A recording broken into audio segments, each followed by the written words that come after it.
What was your experience in at the Tele studying philosophy? Well, I was with um, the the Père des Saints Apôtres, the Holy Apostles Fathers. Okay. Okay, and coming from Canada again. Oh. So I dealt with the Canadians missionaries one more time. Okay. And in Otele, I was among the best students. Okay. And I didn't have any problem whatsoever. My years in Otele went Very smoothly. Okay. And then that landed me to major seminary in Colbison. Yeah. Do you remember some classmates in Otele who are still alive, who are bishops, priests, or? Yes, I remember some who Mary Victor, who is a priest in Bafoussam, Okay. in Otele, and then a good number, because we were coming from different countries. We were not just from Cameroon. Oh, wow. Some came from Rwanda. Oh, wow. Yes, from the Salesian fathers. I see. And then others come from Gabon, Central Africa Republic, and also from different dioceses in Cameroon. I see. And so there was one by the name of Bembatim from Chad, wow.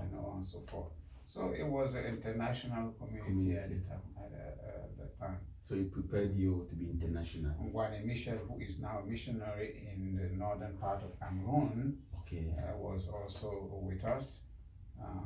We were not too far from Macac, so we used to have interaction with the team, sports team from the Sacred Heart College in Macac. Oh, really? Yes. So you were a football player? Yes. From Banga, I was already a football player, a captain. Even from back home, I played football. I was a goalie, really? Captain of the team, and so forth. So, interesting. So you had a wonderful experience at Otele as a seminarian philosopher. Yeah. So then you moved to Colbison? Yes, indeed. To begin theology. How was the experience there, my lord?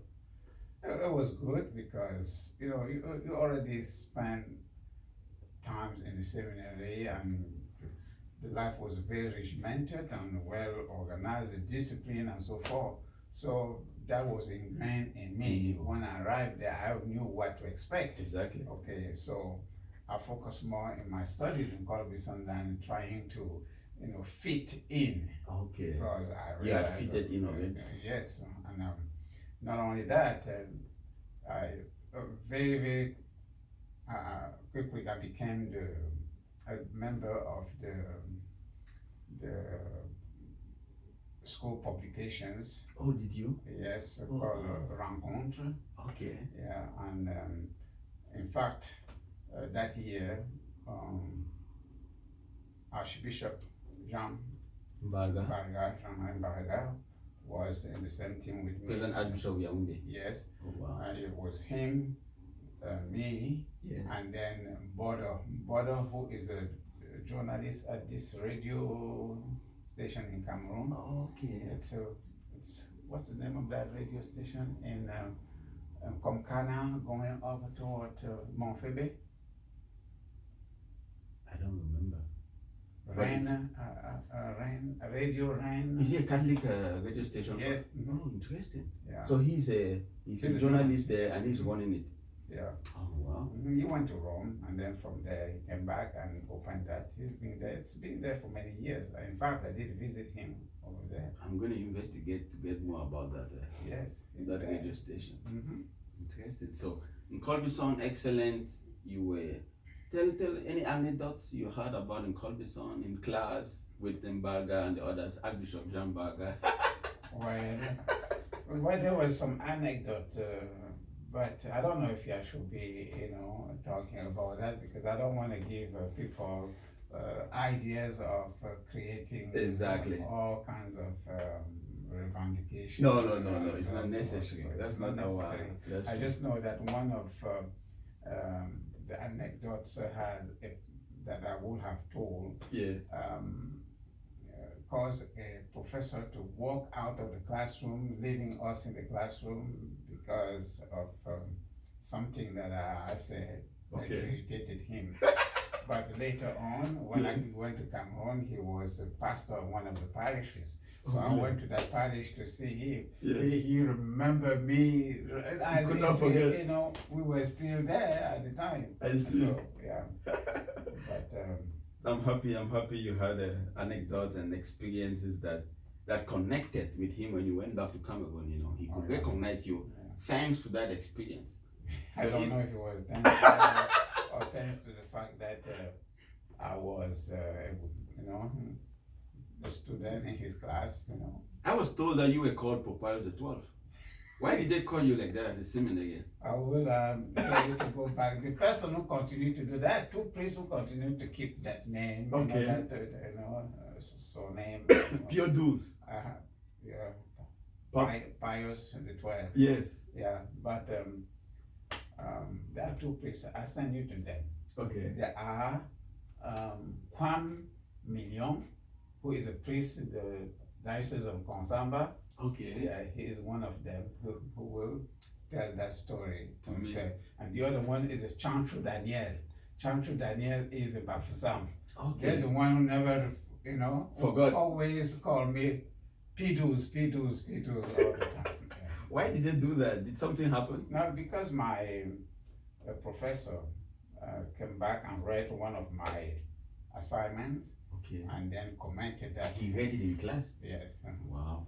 And then commented on that and called me Pidus. No, he just said, oh, you're doing what Pidus used to do when he was a student and so forth. What did he used to do for me? Ask for our spectators to know. One who don't know anything about Pius XII. Well, because of the questions that I was raising and so forth. Okay. And thinking sometimes a little bit out of the box and so forth. But yeah. They continue to remember all that. From time to time, it disappears from my mind. But when I meet them, they remind me that my name is Pidus. So from this anecdote, it is clear that you were very, you were a person who was free to, you could express yourself. You were a person who knew what to do and what to say without any. You were not afraid. Oh yes, that I can say yes, because my superior, the Sacred Heart Father in Konsamba at the time, once I left the seminary and went back to Konsamba, he greeted me by saying, are you the one who are talking about simony? Okay. Simony is this, you know, practice requesting that people have to pay before they could receive the sacrament.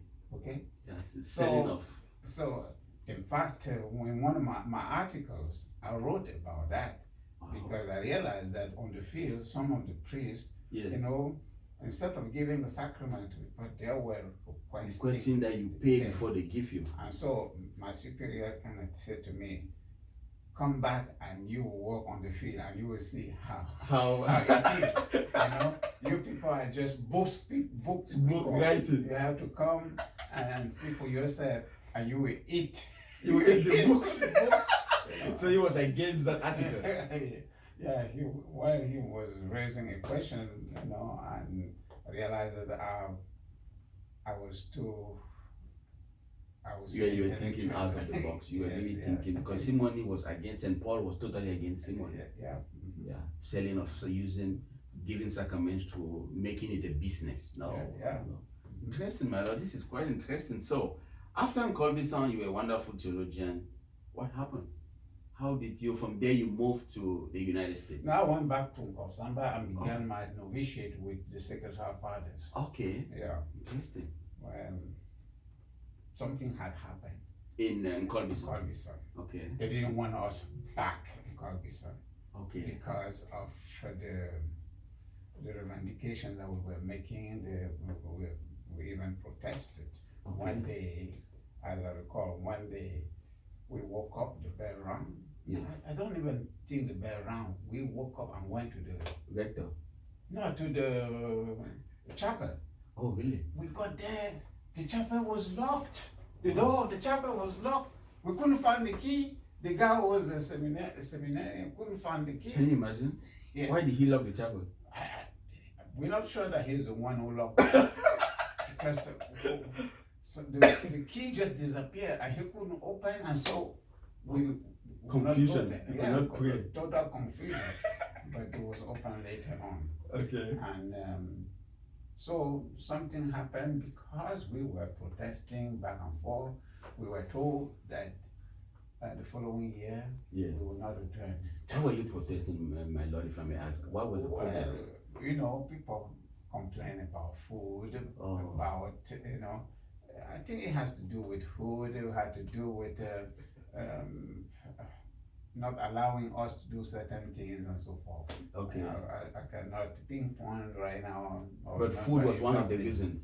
Yes. You guys were not fed well. Well, we were eating in the same room with all the teachers. Okay. And so we would always look at the paper of the teachers. And they were eating something different. Oh my God. So, but anyway, and the food was good. Okay. Believe me, because on Sunday we have guest people coming from the university. Exactly. And they will eat our food and say, oh, you have good food and so forth. And we would always complain, you know, and so forth. It happens everywhere. Everywhere. Yeah, my experience, you know, even here, you know, I see that the students always complain about the food. So that complaint led to your group not coming back to Colbison? No, well, that year my superior, they decided to open the novitiate. Okay. Because there were 3 other candidates. Now they could begin the novitiate. We started the novitiate. Okay. And during my novitiate year, my brother died in Douala. He was the only brother that I had. Okay. And he left children and a wife. Yes, ma'am. So I had to think again about how to deal with to support them. Yeah. And may he so rest in peace. Meanwhile, I had a friend, childhood friend, who was in Lille, France, studying theology, and where he studied the Catholic University of Lille. Of Lille.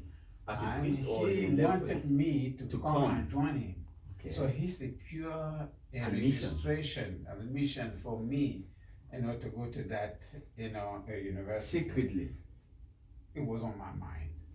Yeah, because we have his name. He's a doctor, Metamo Pierre Marie today, and very good committed in development projects and so forth. Okay. So he did a lot as far as developing his village in Bafou. The village is Bafou, and he's also one of the leaders, you know, traditional leader, traditional chief like you, and so forth. But he's an international person, international development person, specialist. Yeah, and in public health as well. Okay. So he works in many countries and so forth. But back then, he was in Lille and he wanted me to come and join him over there. So what happened there? Well, I also had a brother in the United States. I see. So I thought of going to Canada because Monsignor Domo was in there. Canada. So I, you know, kind of think about all those options. I see. And finally, we decided to come to the United States. Okay. Landed in Chicago, took the train, and went as far down as Carbondale, SIU University. Okay. And so met my brother, or my cousin to be exact, over there. Okay. Then very soon we realized that in order for me to survive in America, I needed to be at a place where I could work and earn my own. Exactly. So, and I went to Washington, D.C. from there. And when I realized I went to Washington, D.C., I realized that I was in a place like a Rome. Oh, yeah. With many religious congregations, Catholic university, colleges belonging to, you know, religious orders. Okay. So, I met a Franciscan. Yes. Who is the Cardinal of Boston currently. Yeah, Cardinal Mali. Yes, O'Malley. Cardinal O'Malley. He became also, when he was made bishop, he was sent to the Virgin Islands here. Wow. From Washington. The 4th bishop, right? Yeah. So later on, I joined the Oblate. Okay. And when I joined the Oblate, I went back to Cameroon to kind of see what it means to be an Oblate back home and so forth. Okay, you joined the Oblate in Washington. United States, belonged to the Eastern Province. Oh wow. Then from there, went back to the university this time. Yes. To study criminal justice. Wow. Okay. The graduate program at SIU University, because I had a tuition, and not just a tuition, an assistantship. I see. Which enabled me to pay for my studies and Interesting. And then after that, later on, study administration of rehabilitation administration. Exactly. Okay. But in the interim between the two, I was invited to come to the Virgin Islands. By this priest, who was a priest? By Bishop. Okay, he was a bishop. O'Malley, oh, okay. at the time. I see. Because he was with me in Washington. He is, in fact, the one who helped me join the Oblate. He's the one who registered me there and so forth. Wow. Because it's not that easy for you to just come and somebody does things for you. Especially when you came with no money in your pocket. Exactly. So you have to have a job, and then you have to be,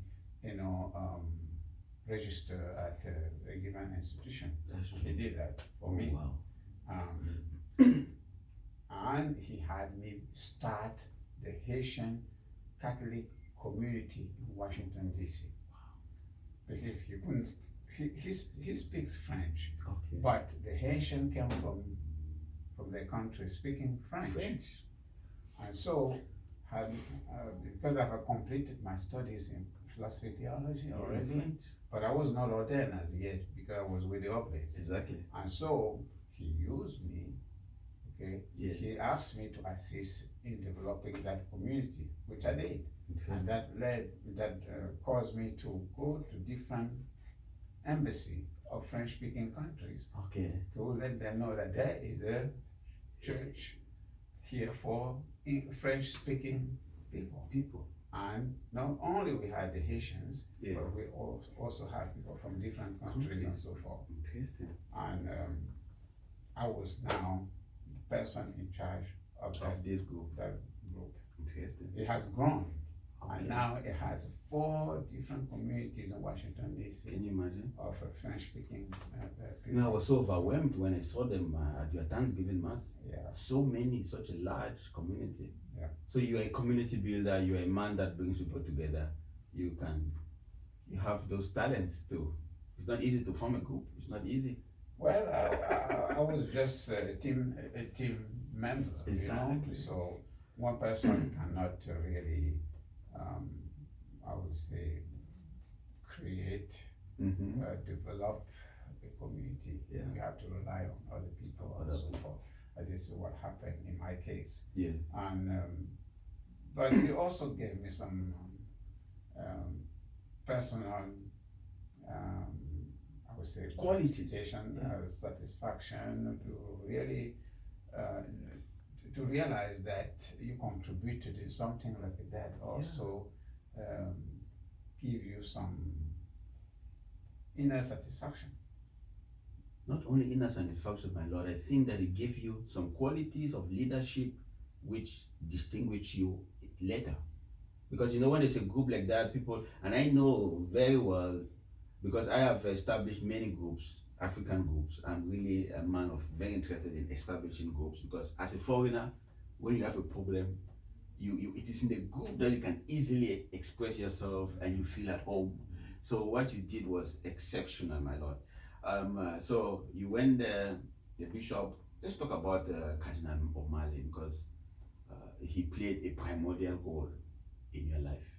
Yeah, indeed. I think that when God created me, He put Cardinal O'Malley someplace and said to him, "You have a son that is going to be born in Africa, and he will follow all kinds of ways, and finally he will land." Meet you. Yes. So when I met him, it clicked immediately. Okay. The first thing that O'Malley asked me, Yes. after I spoke to him and so forth, have you eaten? Oh. And I have a little. Yeah, you were a bit agitated. Yeah. And he said, okay, let's go eat something. He took me to this restaurant. Okay, pizza. In this road called Wisconsin Avenue. So I'm there. Yes. And we enter there. I said, I hope they don't ask me what I do want to eat first because I won't know what to say. Exactly. So he ordered the thing, because there were other 3 young, seminarians with us. Okay. So they ordered thing and so I was, They were everybody waiting was for just ordering for so this easily. thing called pizza. I said, okay, I want a piece like him over there. Yes. So I didn't even know how to call it. I just pointed at it like him, Yes. and so forth. So they gave me my own pizza. I sat down. So let's say eat. I'm watching to see how they're going to eat because this thing was like So large. You didn't have a spoon or the fork, but how you going to eat? Exactly. So I saw that they were cutting it and then I did the same thing and ate and so forth. But anyway, Interesting. it was interesting. Okay. And then after we talk. You told him where you came from, your experience, Yes, and your then, journey. And then at the time I was living with Okay. a Cameroonian, with some Cameroonians. Yes. 6 in one bedroom. Yeah, before you met the bishop. At the time I never met him because when I left Carbon there, Yeah. they gave me a name of a Cameroonian. Okay. So I went to his place. They were very nice, welcoming and so forth. Interesting. And I would say they share whatever they had with me. Oh, so you But were then 6 in the sometimes they say, well, you have to go look for a job. Exactly. Then one of them said, I said, where should I go? They said, you go to 16th Street. There are many churches on 16th Street. They will recognize you and so forth. Okay. That's what happened. And you I went. went there, first day, nothing. Second day, it was about the third day that I saw Centro Católico Hispano. I said, yes, Catholic. So I went there and knocked and I said, the director is there. They say, yeah, he's here. It's a Capuchin priest. I said, oh, good. Because I've studied seminary. You know who is a cappuccino and all So that. I say, okay, at least he will hear He will. he will be interested in listening to me. Exactly. So that's what happened. And he said to me after we ate, saying, you say that you stay in a house, 6 of you in one house? In one room. One bedroom, yeah, but the husband and the wife were in the room. Okay. We in the night we would just fold the sofa. The sofa and then be there. Or you have to wake up early. Exactly. Because, so when he said, oh, you could come, I went over there, and then they had one of the folding beds. Oh. Okay, he unfolded that and put that in one corner. Okay. Said, that's your place. So you moved from now that. I have a residence. Yeah. And I said that it was on 18th Street and so forth. It became my You will never first forget address 18th Street. in what I So, but yes, and then from there on, we talk about where to go to school, and he realized that, I'm not just someone who had gone to minor seminary. Exactly. I have already completed part of my, formation in major seminary. Wow, he was impressed. Okay. So we went to the cathedral. I got my first job, and that was to be the doorman of the cathedral. Okay. And basically, I will come afternoon after school from 4 to 8 p.m. Okay.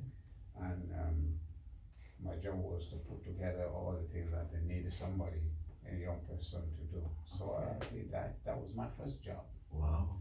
Now I have to leave that job and go to the residence, which is far. I have to take buses and so forth. Okay. Everybody at the time knew how to drive. Okay. But I have no driver's license. But you knew how to drive.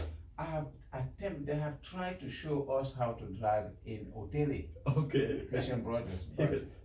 But what good does it make if you're not going to practice? Exactly. So I didn't practice, so I have no driver's license, nothing. So you have to have a driver's license. So he gave me his car when I got the permit. The permit green that Dodge. allows you to learn drive. how to drive. Yeah, student, yeah. Yeah, student driver. Mm-hmm. So, but where to practice? No, so he gave me his car. Is it the green Dodge? Yes, that Dodge. He sat on the side, and then I knew how to kind of keep the car going and so forth. See, especially if you're the father, the automatic car, you don't need to shift and so changing forth. the gear. Okay, I started, I was just doing this. And so when we went to this hill, we were climbing the hill, and when it is, but the road has to do this and to do that. Yeah. So I did this, and then for some reason I panicked and did this. Before he realized the car was moving on the other direction, going to the he had to jump in front of me and grab the steering wheel and put the car. Oh my I God. almost killed.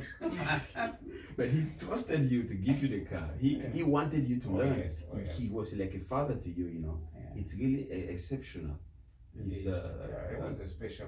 And so when he became bishop here, then he realized that I've left the Oblates to go back to the university to study rehabilitation administration. Okay. So he said, when you finish, I would like for you to come down here and visit. Yes. Perhaps you'll be interested in becoming a chaplain in my school. That is at school. Okay. Okay. St. Peter and Paul School. Yeah. So I came to visit, and the day I came, the first flight landed in Puerto Rico. Okay. The second flight that took me here. Yes. When I'm on the flight, he is coming back from Puerto Rico, and we came together. Can you imagine? So it was coincidental. Coincidental. Wow. So when we got here, and then I elected my domicile at the cathedral. Okay. And then went to the school and started my ministry as a campus ministry. Wow. And then later on, said, what are you waiting for to be ordained? Oh, he asked you? Yeah. Wow, you were very surprised, right? You were taken aback. I said, well, I tried to run away from this thing. Okay. And here, the climate, the weather is just like back home. Oh, so no snow. I have no snow to dig. I'm so far. Like in Washington. Yeah. Oh, interesting. I said, okay, I pray, went to Puerto Rico for my retreat. Okay. And then after that, I made a decision to be ordained here. Then now started to do the research. Yes. Went to every single institution I have attended. I see. Tried to find out more about my background and so forth. I see. And later on, they came and say, okay, your ordination will be, first of all, your diaconate ordination is going to be the 29th of June. Interesting. Which That was happened, 1989. which happened to be Yes. the birthday Of. Sean O'Malley.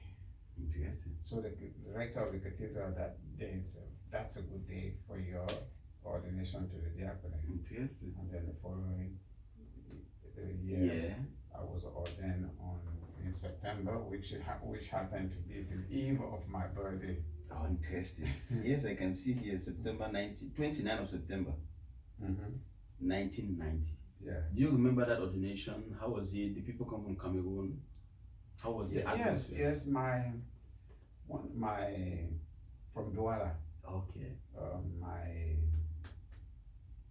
tutor, how you call it, guardian.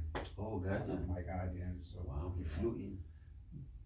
No, his children were in United States. One in California, and the other in France. Okay. And then he sent them to represent him.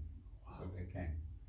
And also some of Cameroonian friends that I had in Washington, Okay.